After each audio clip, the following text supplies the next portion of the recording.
Yeah, if the governor's in town, I hope she listens and she actually does something to help this community so we don't flood every 5 years.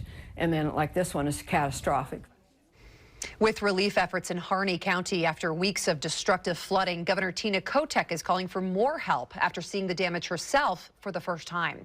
The governor made her first visit to Burns yesterday. She spoke with flood victims there and met volunteers working at the Red Cross emergency shelter.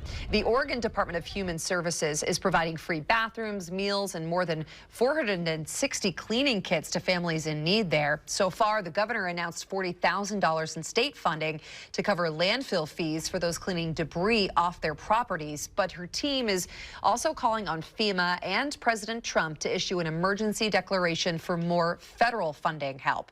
One local woman whose property flooded tells us it has happened before in Burns, but never this bad.